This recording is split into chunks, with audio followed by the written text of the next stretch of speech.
Enacting systemic change is epic and overwhelming. And we've covered on this show so many ways that current systems just aren't working for us.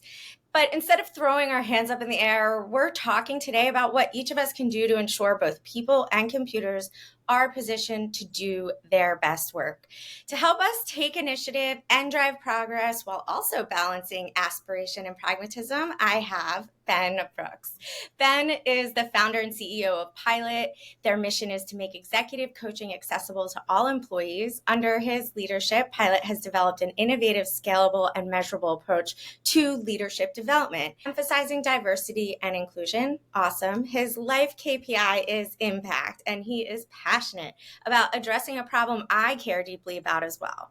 Too many people hate their jobs, and life is way too short to spend so much time unhappy. I cannot wait for this conversation. I hope you're excited too. But first, welcome to this week's episode of Make Sense, a video podcast that simplifies complex issues at the intersection of tech and people.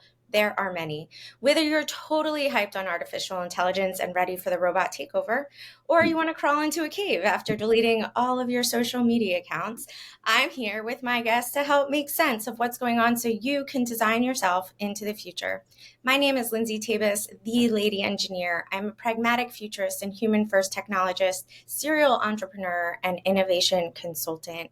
If you're new here, subscribe on YouTube or wherever you get your podcasts. Let's make sense of improving ourselves and the processes and systems we operate within. And welcome. How are you? I'm super glad to be here. I've had a pretty fired up day and excited for our conversation.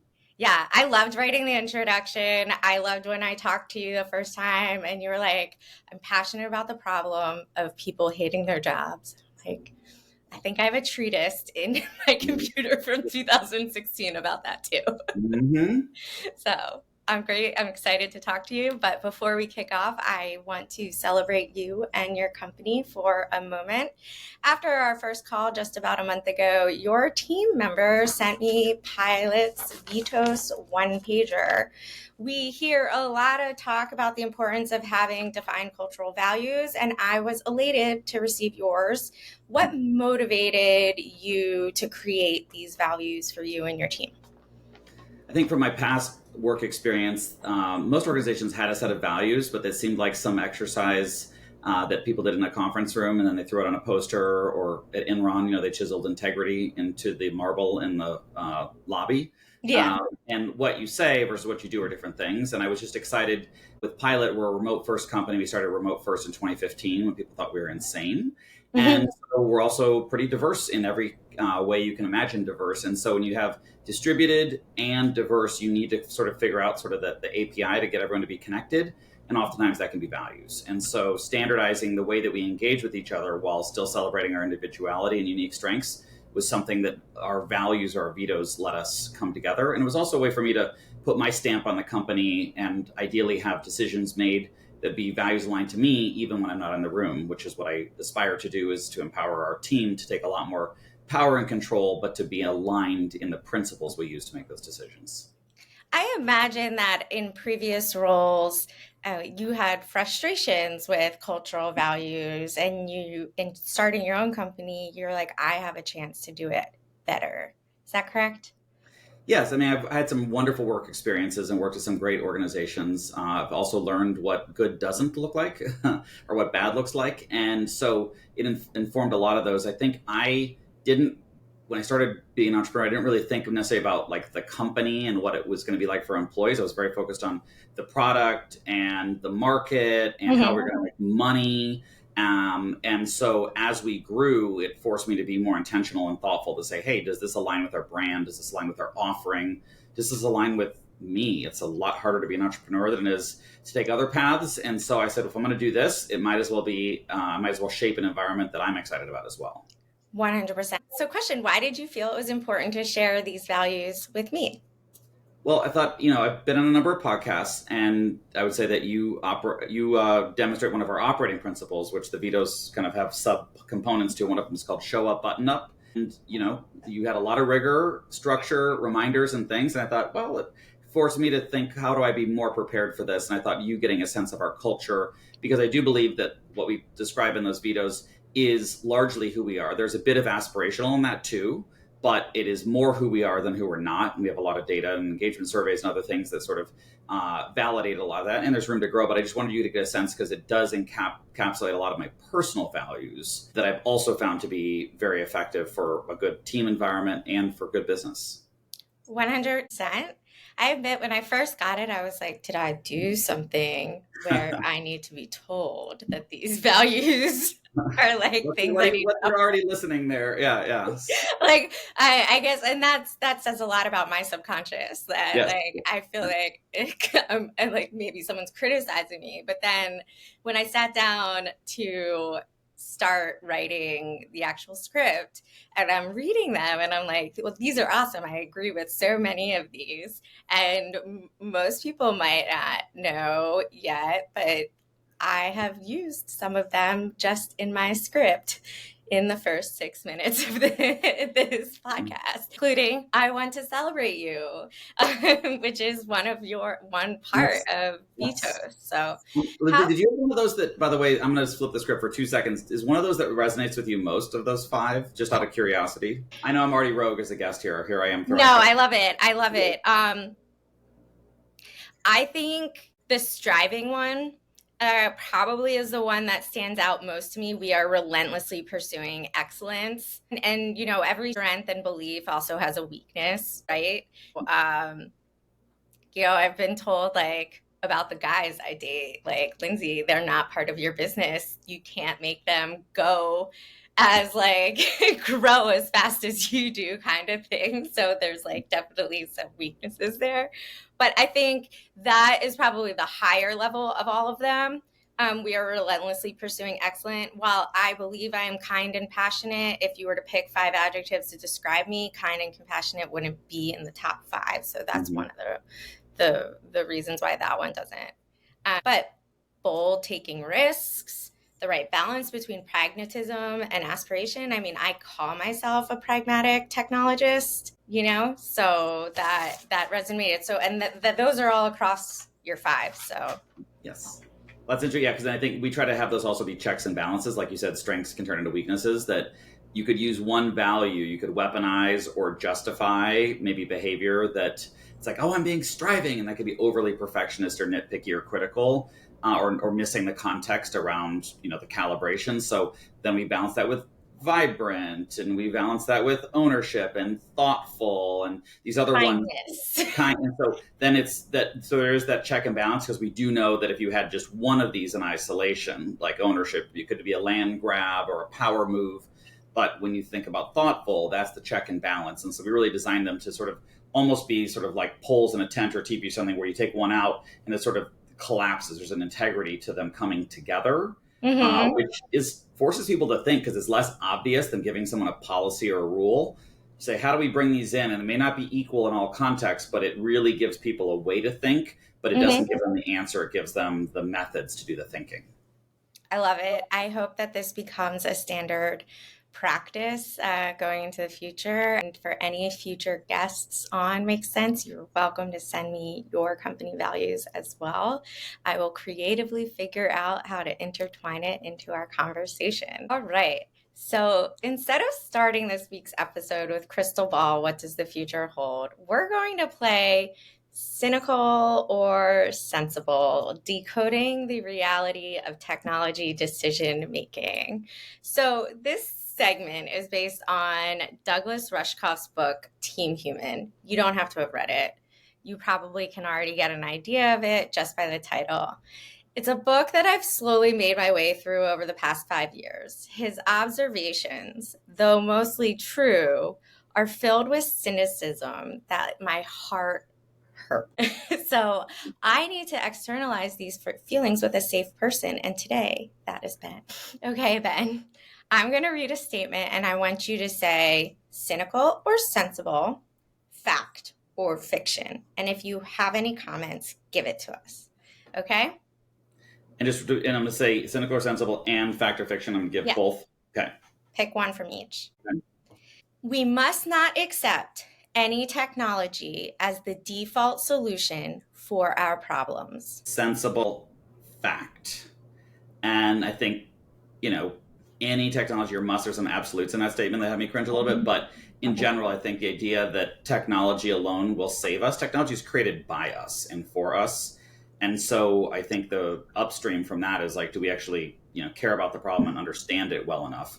Because the solve, I think we're addicted to the solve and the solution, which is often tech because it's deployable and shiny and fast and this and that. But I'm not sure if the tech first approach is always the best way to go.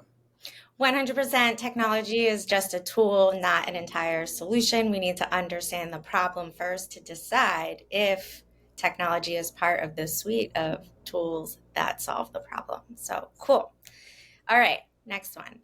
Under the pretense of solving problems and making people's lives easier, most of our technological innovations just get people out of the way. Cynical fiction.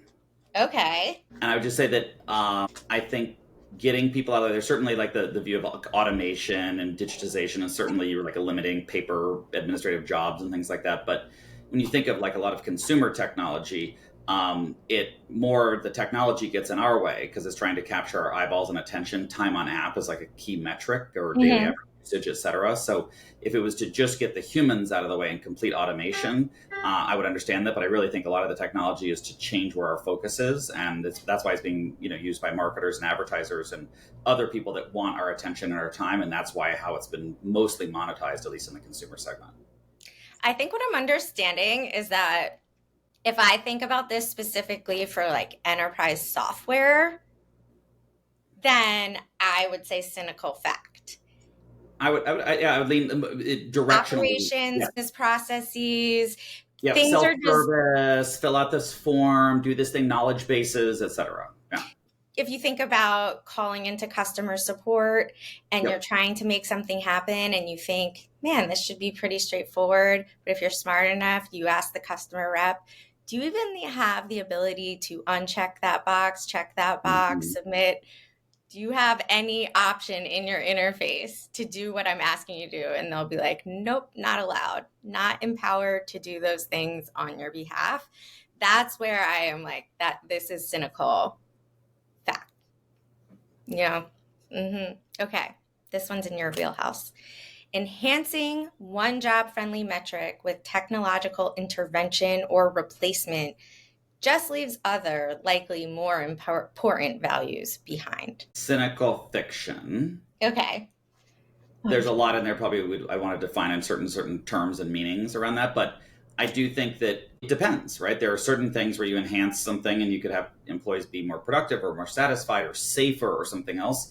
And you could easily argue, oh, safety is going to hurt productivity, but typically productivity increases with better safety. And so I think this idea of this sort of false choice of if or zero sum, if it's this, then it's not that. I sort of disagree with on the outcomes. I think on the prioritization, though, you have to do sort of forced rank or stacked sort of prioritization. If you have 7 number one priorities, as we've all gotten from many managers and organizations, it means you have no priorities. And so I think everyone talks a big game on prioritization, but I do think that you can have outcomes that are sort of chained in nature where one has a second level order consequence to another. Sometimes it's harder to predict than it is to understand looking backwards. Yeah. I am feeling better already. Thank you. Good. This is fiction. Next one. While machines may get certain things done faster and more efficiently than humans, they externalize a host of other problems that most technologists pretend do not exist. Sensible fact. Okay. I think, if you look at technologists and, engineering schools, et cetera, there's typically not, is it Brad Smith, who's the president of Microsoft, talks about this, that there's not an ethics curriculum or social studies or a lot of human factors in software engineering, as an example. It's merely, like how much code can you bang out and what's your errors per line of code and what do you commit, et cetera. So I think that there's a lot of consequences we don't think about because we're optimizing typically for a behavior, like click here or watch this or download this or buy this. And so we've gotten very good at optimizing around particular user behaviors. I don't think we've looked at it holistically around the impact on people because we're, not the externalities, just like in anything in the commercial space, we typically don't pay for the sort of negative externalities of a lot of our products or services. That is certainly true. I would like to refute this idea that engineering does not have ethics or social studies, because I did study systems engineering, and computer science was in engineering school, and we all had to take society, technology. It was called STS or something, but it was a writing and ethics class. We were talking about genetically modified food and nanochips in our body and the crazy things that come out of Ray Kurzweil's voice in 2004, 2005. So it does exist, but Yeah. if you were to make the statement about teaching a random person at a computer science boot camp, Well, I was going to say the they're boot camp, imagine that. I mean, they're not certainly, definitely not covering how to think critically about the work that's assigned to them. They are just learning the tactics of coding.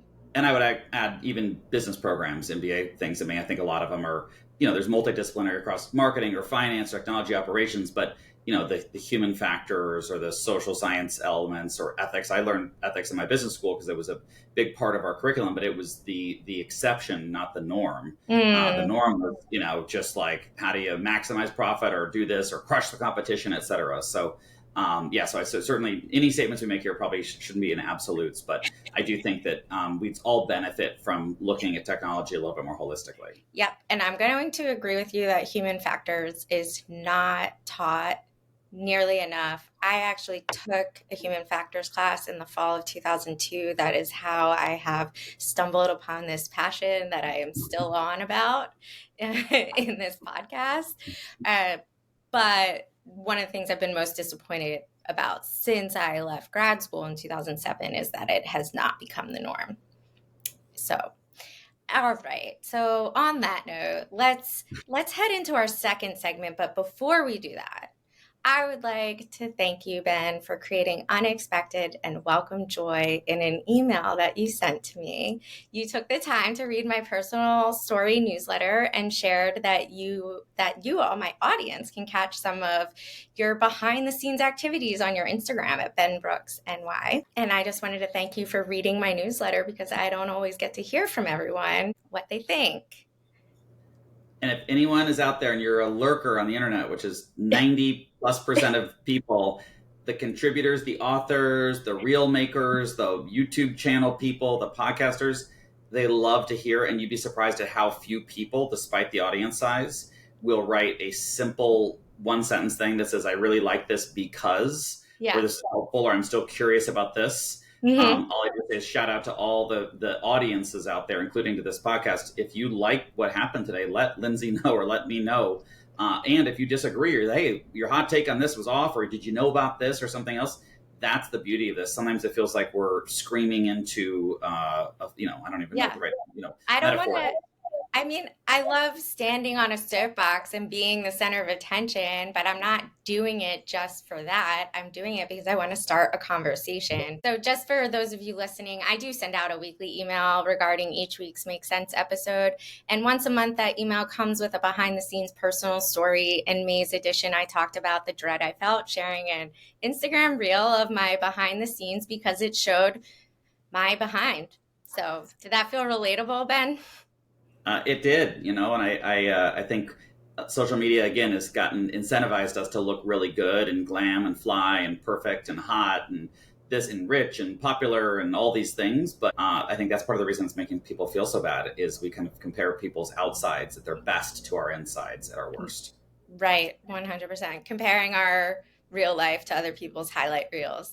Yep. If you'd like to receive the weekly newsletters, head over to lindsayt.com. You can't miss all of the opportunities all over the website to subscribe. All right, so second segment, deep dive. In this segment, we get into the details about a specific technology's implications for everyday people.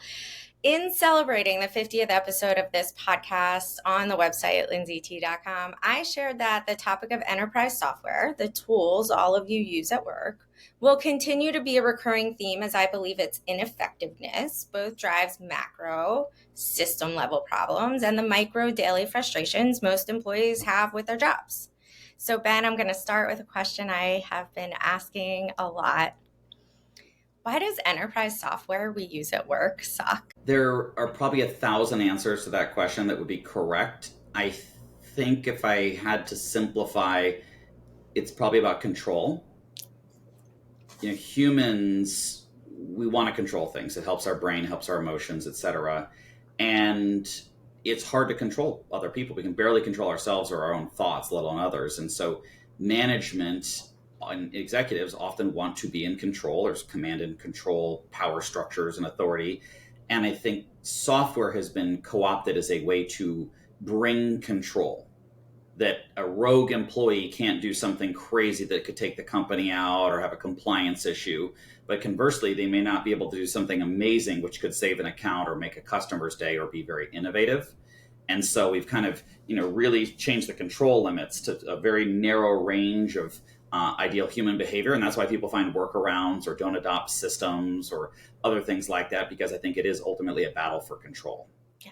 A real example I will share is a CFO wants real-time updates on the sales team's progress. So the form that the sales team has to fill out after every customer visit and customer call now has a field that is required. Unfortunately, the CFO did not know that field of information is actually not available at the time when the salespeople write the TLDR on their appointment.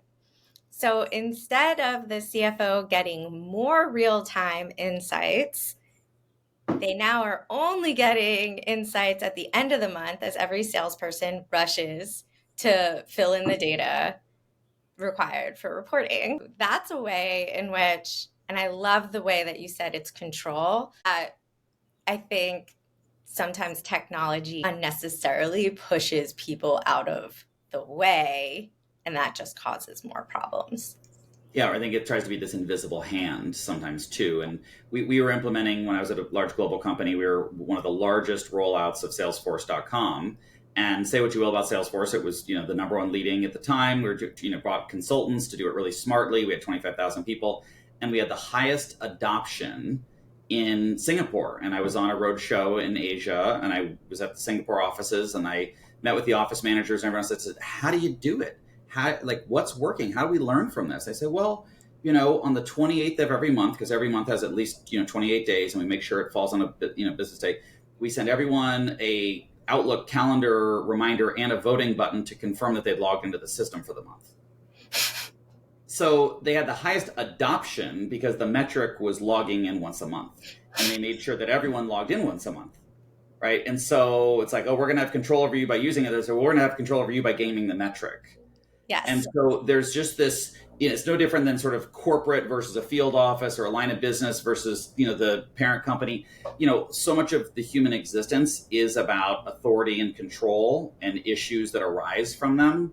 And I do think we don't talk about it in these terms frequently, but a lot of times technology is sort of being used to try, even with benevolence in some of that, but often, again, with unintended consequences and often without a lot of testing. And in particular, how we do and build technology, even though there's the modern paradigms of modern tech companies, how a lot of enterprises are doing it is in 15, 20, 30-year-old paradigms. Mm-hmm. And there's 2 or 3-year conference room exercises and then big deployments and then no ability to change things for years.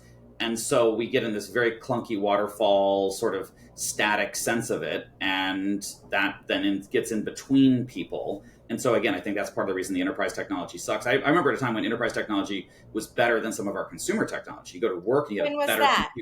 When like was early aughts, we'd have stuff that would just crash all the time, at home, or we'd have dial-up money. You do like faster internet, better hardware, cool smart boards that record things and this and that. And it was just this moment. It was like the office is better. And it's certainly in the last 15 years in particular, has just been a steady decline where we have the best technology in our purse or our pocket compared to what we have to do our jobs. Yeah, I bemoan enterprise software at the macro level because all of our economic indicators of productivity have been stagnant for the past 20 years despite all of the innovation. Yes. So to me, that says that the average worker is just running on a hamster wheel, right? Instead of enjoying a 4-day work week. So people hate their jobs. Of all the top reasons, where does it's okay, hi doggy. Where does the role like systems and software rank in the list of reasons that people hate their jobs? Well, it's interesting when you bring the question up because I don't. There's the tools and resources is typically the term that's called in, let's say, an engagement survey or exit interviews. Do I have the tools and resources to get my job done, to succeed, et cetera? Even the word like enterprise technology or software or IT is often not even asked in an engagement survey. So to even say like, does the data say, does this really drive dissatisfaction? Sometimes there's the symptoms of it. Ultimately, the idea that if you've got a talented person and it's really hard for them to do the right thing, you will burn them out. Mm-hmm. They will either give up trying to do the right thing or they will go somewhere else to try to do the right thing. And so that's where you have to make doing the right thing the easiest thing to do, not the hardest thing to do. But we're typically not optimizing around that, right? We're optimizing around so-called productivity or efficiency metrics. And I'm all about, as a business owner, I want productivity and I want efficiency. But I remember an economist study at the beginning of the pandemic that, people were going to remote work by baptism by fire, right? Or, but the average hours per day people were working went up by 2 hours early in the pandemic, but productivity was flat. Right. So it was just an inefficiency of not knowing how to work in a distributed and virtual manner. And I just don't think that we're focusing enough on how the humans work together. We're so worried about systems integration and data flows. And I mean, God, single sign-on is still a miracle at a lot of companies. And you're like, this is not that hard.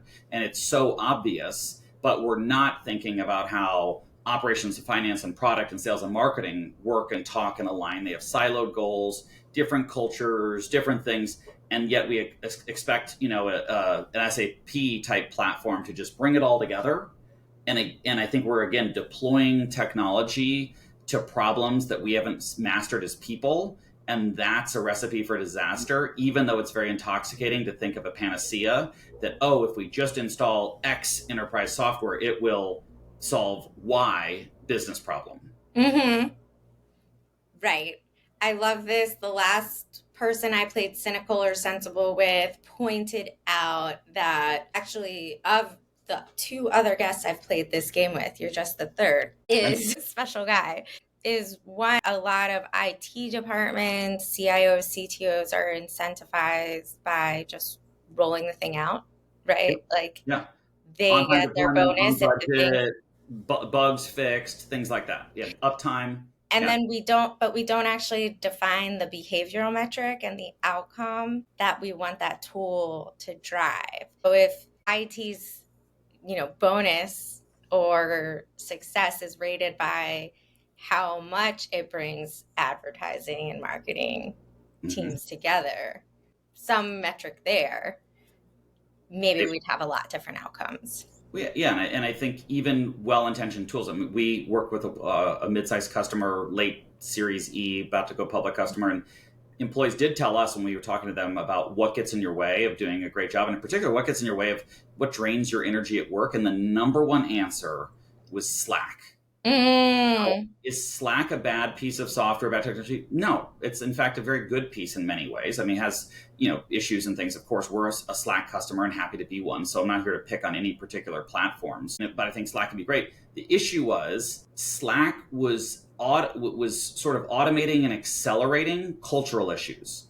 So a lack of trust between a manager and an employee turns into the manager wanting to see the employee is on green status all the time, or immediate response, or an employee worried about their psychological safety and job security felt like they always had to respond instantly and would be interrupted constantly. Or lack of alignment between employees or training required just a ton of questions and this on demand. So you have this thing and they're like, we hate Slack. And I'm like, I don't know if you hate Slack. I think Slack is a wonderful solve for your other cultural and business and organizational challenges. It's just a brutal one. And it looks slick because it's pretty and the interface is really nice. But the reality is, for folks, it was a bug, not a feature in their employee experience. Yet, if you use Slack properly, it's a game changer tool but you have to think about the behaviors, to your point, and not how you configure it and the channels. All that should be subordinate to what is this thing trying to do for us, rather than the question is always often how do we use this tool. It's like, how does this tool help us is often the question we should ask and don't. I love that insight. Slack to me is one of those things that people want to see that you're working with that green status on, but if you're the green status on, you're probably not working. And I've seen this in companies I've done consulting projects for. Is just, again, I'll go back to your values. How do these now apply to what are the expectations for how quickly you reply? When I work with clients, I'm like, software requirements and big long conversations do not happen over email. Nope. We put them in Google Docs. We use commenting features and suggesting and editing so that we can save that information and revisit it later. Having really clear communication rules around how we use the tools can help absolve, some of these so that people aren't, people have so many negative thoughts and self-criticisms. Like, I will think of all of the harshest criticisms before you do. Well, yeah, we sent you our values, and you're like, "What did I do wrong?" And it's like, no, no, no. Like you can imagine that on Slack and how fast that could be when it's Right, right. criticism, And I had the benefit of taking a course in grad school called computer mediated communication and talking about Oh, wow. how expectation, like interpretations get lost over these tools. And so if there's ever a tough conversation, I'm like, this isn't happening over text. This is not happening over chat. We're turning this into we're getting the most high fidelity we can. Phone call, video. I want as many social cues as possible to understand what your intent is. But, people can get in their head and think that they have to be green all the time. And if it's not communicated differently, Well, even burnout, there's a lot of discussion about burnout. The organization, I said, yes, organizations have to manage that, but employees have to as well. We have employees that love Pilot and they love what they do for Pilot, but then they're on Slack and Asana and email when they're on PTO. And we have an operating principle that ties to our thoughtful value and vetoes. It's called pure PTO. And the idea is that if you're on PTO, it's an accrued benefit that you've earned. We don't believe in unlimited PTO because we think it's a scam. That's a separate tirade. But the idea is you do zero work. You don't check your email for 20 minutes, because if you're in the beach or you're at a resort, you're thinking about work, whereas you should be resting, being creative, connecting with your loved ones, pursuing your interests, whatever that is. And so, but is it the technology is the issue, or is it the human behavior that they're just feeling that's the only way they can keep up, or they don't have coverage, or we haven't supported each other? So we actually have had employees that have, to protect themselves, they delete these mobile apps off their phone when they go on holiday, and that's their way. But that's a thing that the organization can't solve or fix. That has to be kind of locally administered or managed, but we have to make people aware of these things. Or even I was with a group last week in London, and they were talking about how they get distracted. And I said, let me guess, you're on Outlook, and let me guess, every email pops up that little rectangular flag.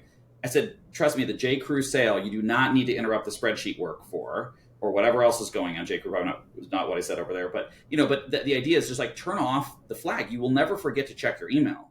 Yeah. But we have to also empower people to be smarter than the technology, because the defaults are there for a reason, right? Time on app utilization is a part of the way the enterprise software companies get renewals, et cetera. And so they have an incentive, which it may not be to your incentive for success in your job, your KPIs, your OKRs, your MBOs, whatever the alphabet soup is.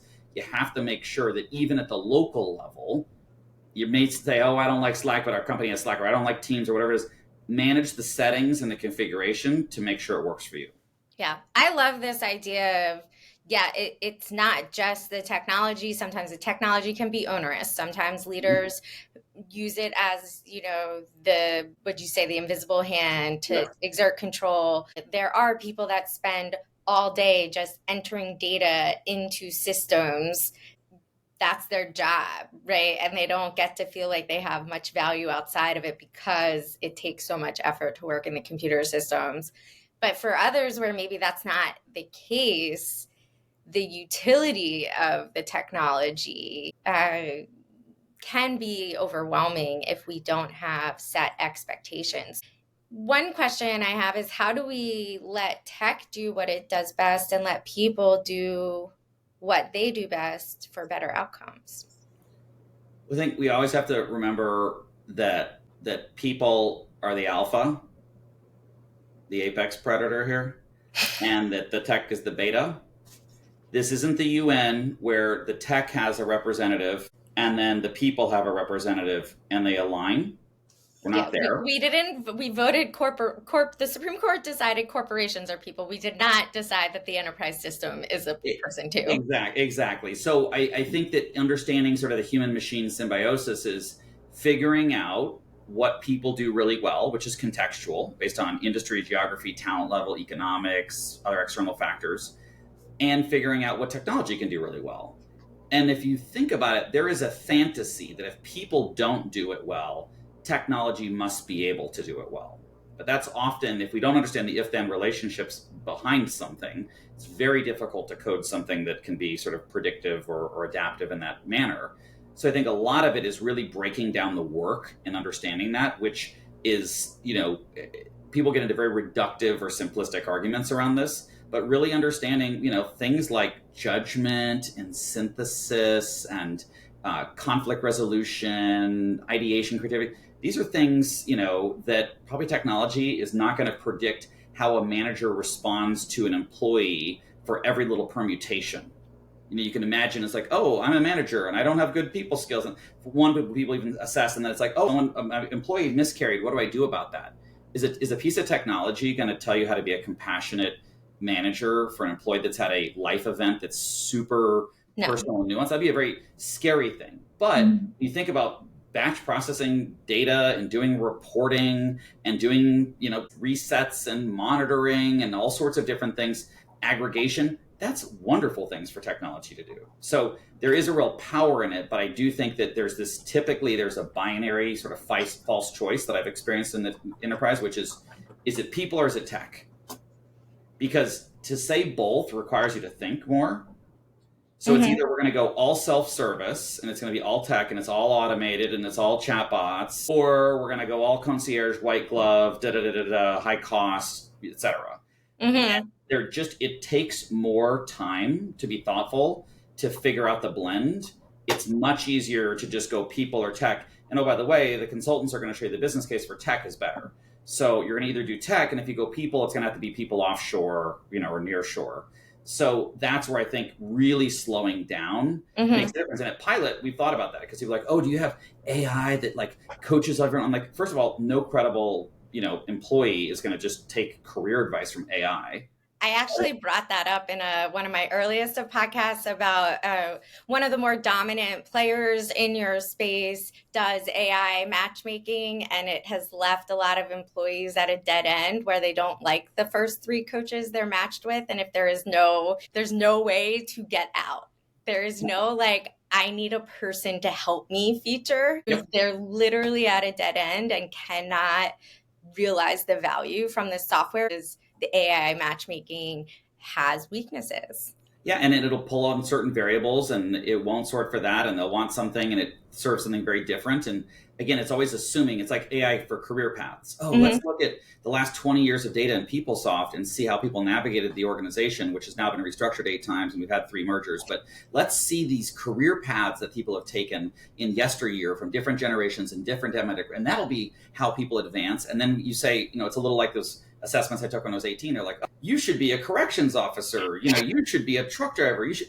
And it just, again, was just doing the thinking for the people. Yeah. And again, there are sometimes where, I like to think technology, those tests narrow the option set. They they help can. Like me. my mom's a career counselor and I believe in certain assessments. So I'm definitely into that, but they have to be thoughtful. Mm-hmm. And but I think again, the human's expectation is it will tell me what to do. No different. That's the same failure mode with a mentor or a coach or academic advisors. They'll just tell me.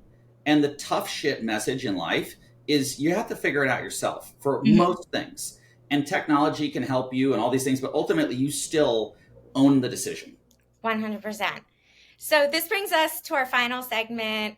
No scrubs, just solutions. So in this segment, we're talking about the strategies and techniques to elevate problem-solving skills and leave these mediocre solutions behind. Then if broken work systems and job dissatisfaction potentially go hand in hand, how can the individual, that's an epic systemic thing. No one employee is going to start a revolution to remove SAP from their company and win. So, how can the individual be part of the solution?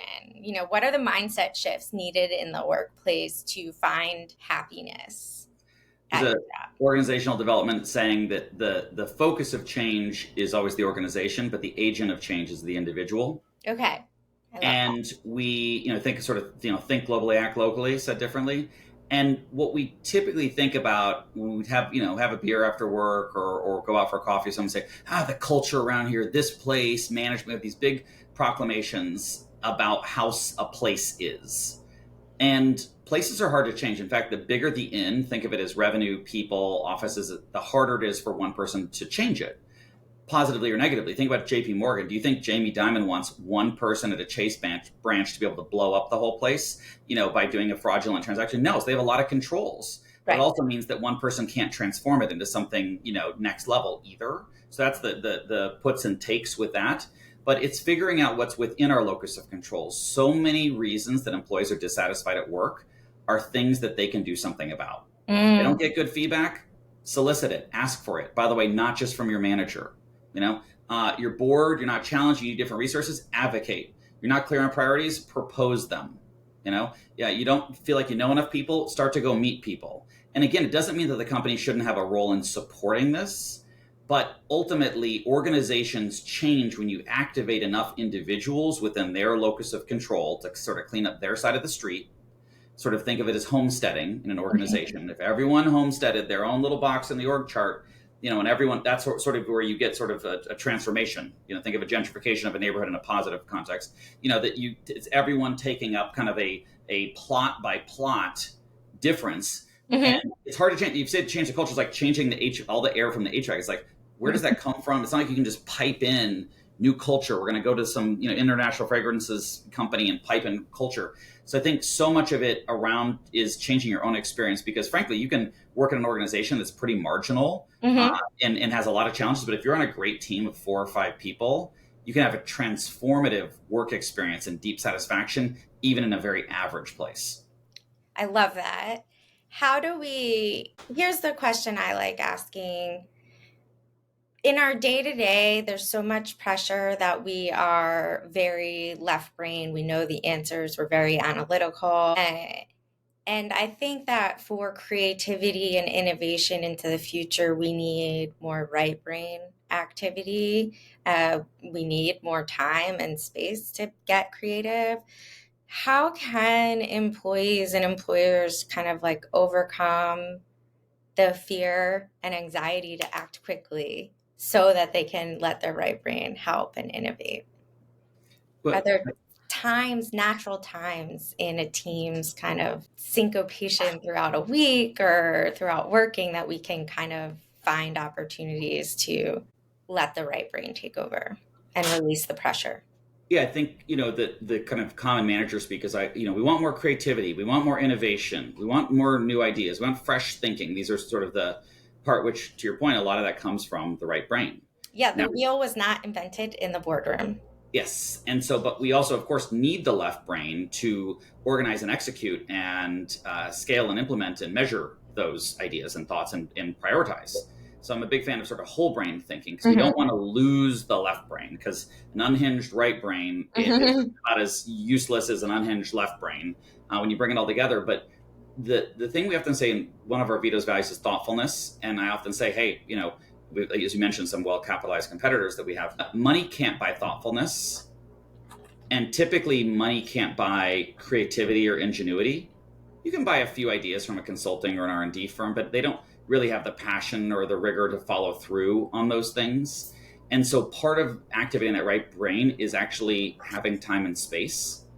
If we maximize our calendar and we fill every slot like a Tetris game, and every meeting is jammed with too much, and there's no opportunity for reflection, for discussion, if we don't ask for feedback, if we don't slow down at the end of a trade conference, we always say, what are our pluses? What are our deltas? If we don't slow down in a striving sense to reflect, we don't have the time to improve or be creative. And so I think a lot of it is actually in structure, which is creating the time and space to just think and also to get out of different contexts. I was in London last week. I was explosively creative last week, even though I was exhausted and jet lagged. Why do we think that was? Well, I wasn't at my 3-foot wide desk in my Manhattan apartment, where is my normal change. Just being in a different place, take your team to a different floor, have a meeting in a different room, sit in different chairs, even having people sit in different, team meetings, or even on the Zoom, organize it differently, have different people facilitate. The brain, having that change is so good for us, but it requires a thoughtful intention up front around time or structure or space. Yeah. I love that. I love that this conversation is a great extension for my listeners who tuned into Alex Raymond, who's the founder of Conscious Entrepreneur Summit, talking about how it starts with the conscious you, then the conscious team, the conscious company, and then the huge impact that you can all have collectively. I love the idea of homesteading as well. I never used that. It's a new one. That's a fresh one that just flew out of my right brain. Just Homesteading, yeah, I love it. So let's make it make sense. Cultural values can make the difference in how people feel about their jobs and the enterprise software systems they use. The more intentional we are about how we communicate and collaborate, the more we spend understanding ourselves and our needs, and then being able to communicate those to our team members, the happier we can be in our roles. And use the left brain for the right brain too, because people will come to me about systems we have and say, we got to change this thing. I'm like, well, how often do we do that? What's the volume and how much time? We do that once a month and it takes 40 minutes and it's a real pain. I get it. I say, well, let's pull out the secret 51st operating principle called tough shit in it. Like, it's once a month for 40 minutes, tough shit. If we did this every day, 7 times a day in a team of 10, we absolutely have to address this. But we can't transform all enterprise tech issues or bugs or screens or sequences or anything else. So part of it is also picking our areas that we want to advocate and prioritize around the things that we can actually change. Or some organizations, that's where there's workarounds. So there's things, it's like, oh, it'd be great if we could buy this great thing. Well, you know what? Your organization probably is a Microsoft customer and they probably have SharePoint for free. And was SharePoint the best intranet ever developed? Probably not. But is it something you could roll out today to get more organized and at least demonstrate what you could do? Yes. 100%. Google Docs, right? Some of the greatest technology companies have been built in the last few years have been built off Google Sheets as a backend with APIs and Zaps back and forth. And that's how Uber prototyped them. That's how Pilot. We had a big backend we built in Ruby, couldn't make enough changes. We threw it away as soon as we built it, which was real sad when I put my life savings in the company. But we started then with Google Sheets, and it allowed us, again, a flexibility. So it was inelegant, but it allowed us to learn it's what we could do. Rather than say, oh, we don't like SAP, we want to replace it with Workday. First of all, nothing wrong with SAP or Workday or Salesforce. Again, not picking out a vendor, but think about changing SAP is probably an unmovable thing. Yeah. But figuring out how your team runs a meeting or tracks a thing or something else is probably very movable. So focus on, that locus of control where there's high feasibility and impact at that local level. Yes. We could keep on talking for so long. I know it. Maybe we'll have a part 2. Should we do like a Joe Rogan, like 19-hour, diatribe, I did tell a friend last night, I don't listen to Joe Rogan, but I have seen Shannon Sharp's show, and he lets people like Cat Williams talk for 4 hours straight. You've been paid by the minute. I don't know. I don't want to do that. I don't want to do that yet. Maybe when I hit over 1,000 YouTube subscribers and I start getting paid for the ads they run on my videos, hint, hint, subscribe on YouTube, I'll start making really long episodes. So maybe we'll reward everyone with really short ones. I don't know. Thank you for listening to Make Sense with me, your host, Lindsay Davis, and Ben Brooks, the founder of Pilot at Pilot. Hope you enjoyed our take on people, processes, and systems. And people can find you online, LinkedIn and Instagram, anywhere else you'd like. If this touched you, want to email me directly, ben@pilot.coach. And again, if we can help around developing your leaders or even just thinking differently about your cultures, that's what we like to do. Lindsay, this is you challenged me in this conversation in a really good way, just stretching my brain a little bit and being on my feet and getting into more meaningful conversation than the usual average tech conversation is. So thank you. That is very meaningful for me. Thank you. As always, you can check out all the links and resources in the show notes, including a link to the Vitos that we talked about, the company values.